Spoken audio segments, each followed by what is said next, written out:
नमस्कार दोस्तों, स्वागत है आप सबका हमारे YouTube channel Katoch family blog में। आज हमारा कुल्लू मनाली में आखिरी दिन है और हमने डिसाइड किया था कि आज हम मणिकरण जाएंगे। कुल्लू मनाली से निकलते निकलते हमको दोपहर में 1:30-2 बज गए थे, क्योंकि किसी कारण से हमारा प्रोग्राम डिले हो गया। तो मेरा आप सबसे ये निवेदन है कि जो भी हमारे इस YouTube channel Katoch family blog पे पहली बार आए हैं, वो सब्सक्राइब बटन को दबाकर चैनल को सब्सक्राइब कर लें और बेल आइकन को प्रेस कर लें, ताकि मेरी आगे आने वाली वीडियोस का नोटिफिकेशन उन तक पहुंचता रहे। तो लगभग 1:30-2 बजे के करीब हम मणिकरण के लिए निकले थे।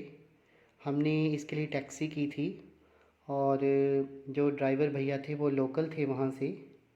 तो वो हमें बोल रहे थे कि रास्ता तो काफ़ी अच्छा है, लेकिन पहाड़ी रास्ता है। तो वो बोलते हैं कि ये रास्ता बहुत ही ख़तरनाक है और मुझे पसंद भी नहीं है। लेकिन मुझे तो ऐसा कुछ लगा नहीं। शायद हम हिमाचल से हैं, तो मुझे तो बड़ा नॉर्मल सा रास्ता लगा और अच्छा रास्ता लगा मेरे को। लेकिन जो पंजाब से या अदर स्टेट से आते होंगे उनको थोड़ा रास्ता डेंजरस लगता होगा।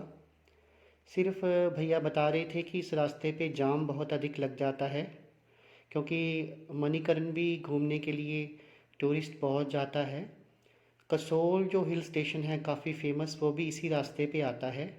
और कसोल और मणिकरण मणिकरण में जहाँ मणिकरण गुरुद्वारा साहब है और शिव शक्ति का टेम्पल है, इनके बीच में 4 से 5 किलोमीटर का ही डिस्टेंस है दोस्तों। तो आज का जो ब्लॉग है उसका मेन मोटिव मेरा आपको ये है कि एक तो आपको बताना कि रास्ता किस तरह का है, कैसे हम कसौल और मणिकरण पहुंच सकते हैं। और दूसरा मेरा मोटिव ये है कि आपको मणिकरण गुरुद्वारा साहब और जो साथ में शिव शक्ति का टेम्पल है उसकी क्या रियल स्टोरी है, उसके बारे में भी मैं आपको इस ब्लॉग में बताऊंगा। तो पहले शुरू कर लेते हैं हम मणिकरण गुरुद्वारा साहब, इसके पीछे क्या स्टोरी है। तो दोस्तों, माना जाता है कि जब गुरु नानक देव जी भाई मर्दाना जी के साथ मणिकरण पहुँचे, जैसा कि आपको पता ही है कि वो विश्व भ्रमण में रहते थे। तो भाई मर्दाना जी के साथ जब वो मणिकरण पहुँचते हैं तो उनके साथ साथ संगत भी होती है और मणिकरण के कुछ लोकल जो वहाँ के लोग हैं वो भी उनके पास आते हैं। तो यहाँ पर मणिकर्ण गुरुद्वारा साहब बनाया गया, वहाँ आकर वो ठहरते हैं। तो उन्हें ये चिंता होती है कि जो उनके साथ साथ संगत है या उनके साथ लोग हैं, तो वो क्या खाएंगे, वो क्या बनाएंगे, क्योंकि वहाँ जलाने के लिए कोई लकड़ियाँ नहीं होती, अग्नि का कोई प्रबंध नहीं होता। तो वो भाई मर्दाना जी को बोलते हैं कि ये जो नदी या कोई झरना जो चल रहा है, इसमें जो बड़े बड़े पत्थर हैं इनको उखाड़िए। तो वो उनमें से कुछ पत्थरों को अलग करते हैं, तो उसमें से गर्म चश्मे फूट पड़ते हैं। इस तरह की जो इतिहास में जो स्टोरी है वो बताई गई है। और फिर उन्हीं चश्मों में वो चावल दाल वगैरह पकाने के लिए बर्तनों में रखते हैं और खाना पक जाता है। तो वो खाना सभी को खिलाया जाता है। तब से मणिकरण गुरुद्वारा जो है वो प्रचलित है। दोस्तों, आज भी जो मणिकरण गुरुद्वारा साहब में लंगर है, वहाँ पर लंगर का जो प्रबंध किया जाता है उसमें इन्हीं जो सल्फ़र वाटर है, जो कि गर्म पानी के चश्मे हैं, इनमें बड़े बड़े बर्तनों को डाला जाता है और उनमें जो खाना जो होता है वो पकाया जाता है। और यही खाना जो वहाँ पे संगत आती है, जो लोग दर्शनों के लिए आते हैं, उनको खिलाया जाता है। इसके अलावा और खाना नहीं बनाया जाता। तो ये तो हो गई गुरुद्वारा साहब की पूरी स्टोरी कि किस तरह से मणिकरण गुरुद्वारा जो है वो प्रचलित हुआ। यहाँ पे अंदर जो है गर्म पानी के तड़ाग भी बनाए गए हैं। ऐसी मान्यता है कि जो भी लोग गुरुद्वारा साहब में आते हैं वो पहले यहाँ पर नहाते हैं। और ये जो पानी है वो दिव्य पानी है। इस पानी में कई तरह के जो चर्म रोग हैं वो नहाने से मिटते हैं, ऐसा मान्यता है। तो लोग गुरुद्वारा साहब पहुंचकर सबसे पहले स्नान करते हैं। स्नान करने के बाद थोड़ा रिलैक्स होते हैं और उसके बाद में जाकर वो अंदर सबसे पहले लंगर छकते हैं। लंगर छकने के बाद दोस्तों वो गुरुद्वारा साहब के दर्शन करते हैं। और जो नदी है, जो नदी बहती है गुरुद्वारा साहब और मंदिर के पास, वो पार्वती नदी के नाम से मशहूर है। तो दोस्तों ये तो हो गई गुरुद्वारा साहब की इतिहास, गुरुद्वारा साहब की स्टोरी की ये कैसे प्रचलित हुआ और गर्म चश्मों का क्या महत्व है।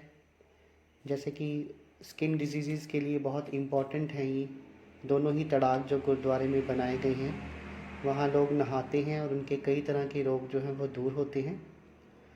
अब हम बात कर लेते हैं शिव शक्ति के टेंपल की कि उसके पीछे क्या स्टोरी है।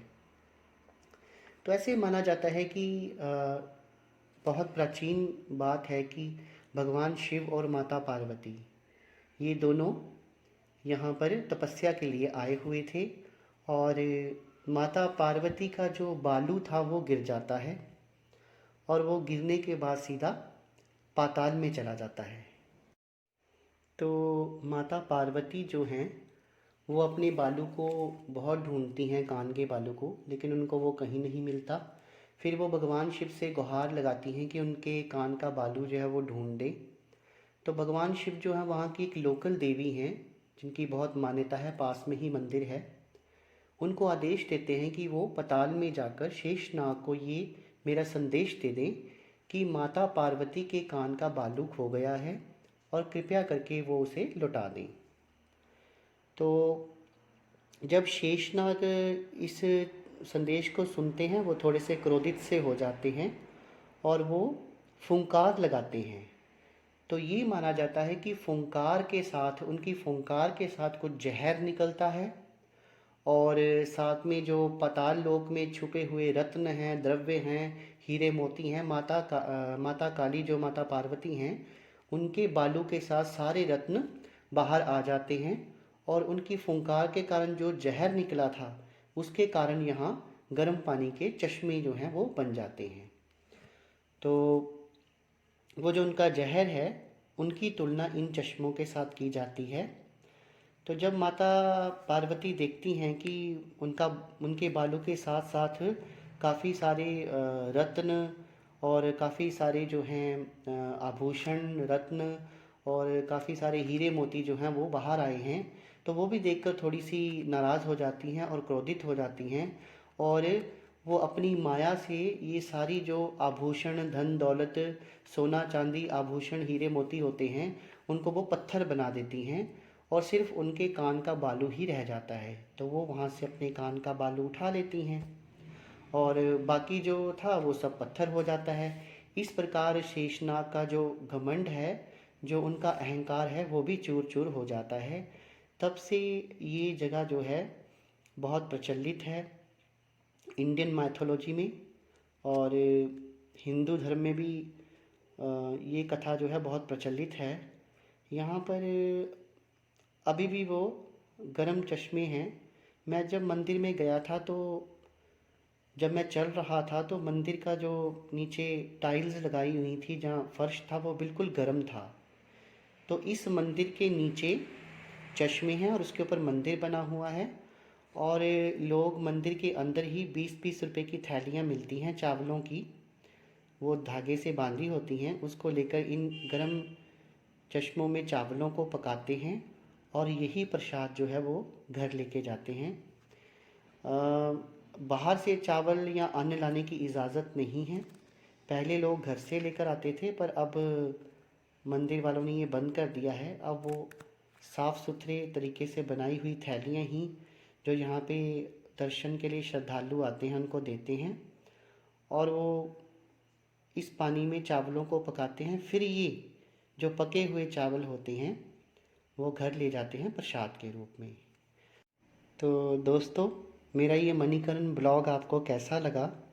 मैंने गुरुद्वारा साहिब और जहाँ पे जो मंदिर है उसकी क्या हिस्ट्री है वो आपको बताने की कोशिश की।